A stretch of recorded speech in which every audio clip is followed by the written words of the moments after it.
Now, remember, we are going to take audience questions, so I'll start the conversation, but get ready to ask your questions. Rosie, what should we know about America 250? First of all, thrilled to be here. I haven't attended this event since before the pandemic, and I got to tell you, I feel like I'm back at home. So thank you. Thank you so much. Hi, Patty. So I got to ask you all this question.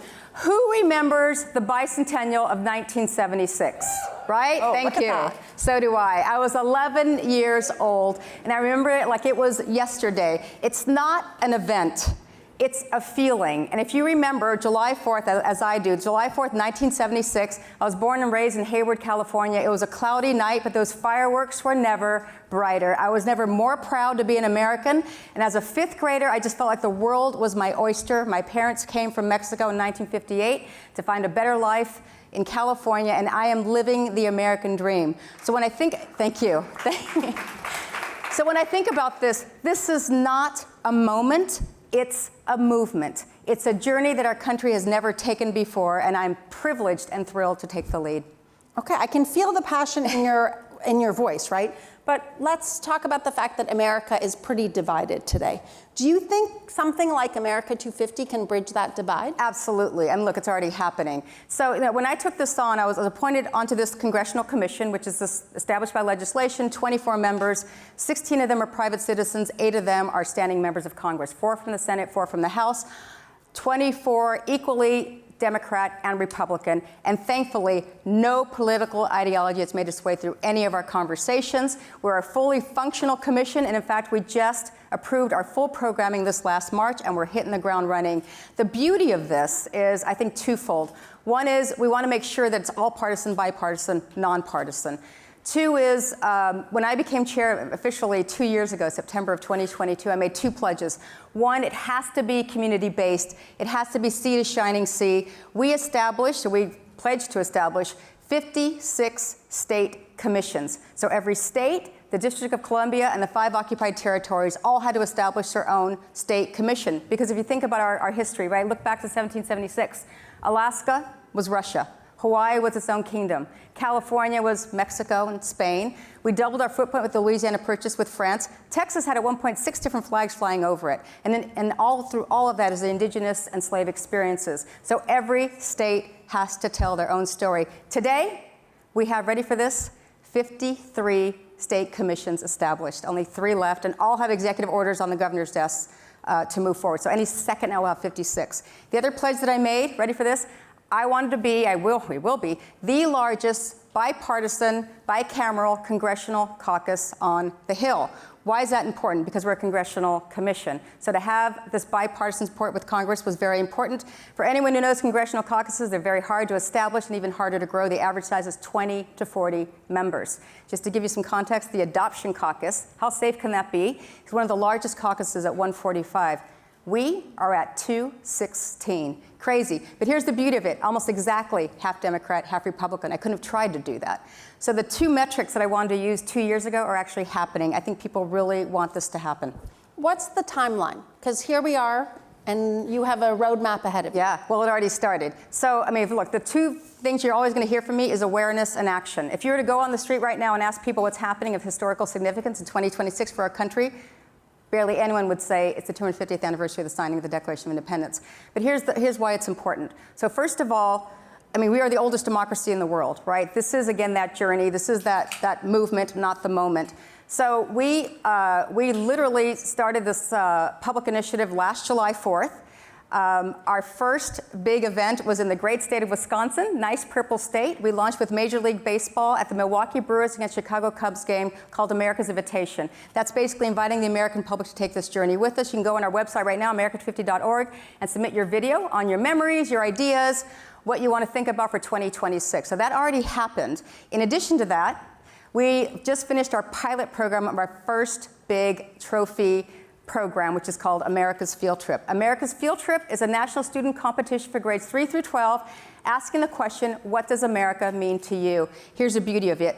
The award recipients, 75, get to choose from these backstage experiences, most of which had never been offered to the public before. So we just finished that, and by the way, the National Park Service, along with Smithsonian, National Archives, Library of Congress, are also part of our commission. So they're the ones who are offering all these great experiences. So I did the field trip with some of these kids this summer. It wasn't just the tour of the Statue of Liberty. We went up to the Crown. We went to Ellis Island, and no one else was there. We were hosted by the CEO of BNY, Robin Vince, for lunch, where he took us to the markets room, the trading floor, the cybersecurity command center. We ended the day at the New York Federal Reserve getting an overview of monetary policy and getting into deep storage. And I'll tell you, I can summarize that by saying there was one high school young woman who came up to me and she said, I feel like I won the golden ticket, but this is better than Willy Wonka. So our goal is to provide those memories, right? Those generational experiences that we'll never see again. Kind of like the memory you shared from your childhood. Absolutely. Again, it's a feeling. Any questions? I want to turn on the lights so I can see if we have any questions from the audience. Okay. While you come up with your questions, because I know you have them, let's talk about the role the business can play in America 250. Absolutely. You have a lot of power in this room. Yep. How can we help? Well, thankfully, we are federally appropriated, but I made it clear to Congress, look, for every dollar that we get, I want to match that one for one. And it has to be a public-private partnership. There has to be skin in the game.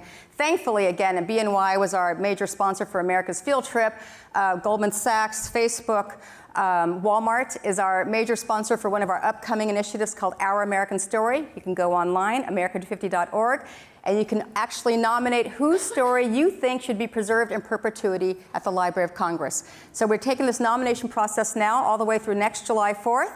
And then we're going to get on the road. So Walmart is sponsoring these Airstreams. We're getting out. We're going to all parts of the country. We're going to tribal nations, the Deep South, rural America, faith-based communities, farming parts of our country, and unbury those stories that we know have never been told. And again, we want to find those stories of Main Street. Want to find, maybe it's your uncle who served in the Vietnam War, maybe it's your grandfather who remembers World War II, maybe it's your mother who came here by herself like my mom did and raised all 9 of us as a single parent and sent all 9 of us off to college.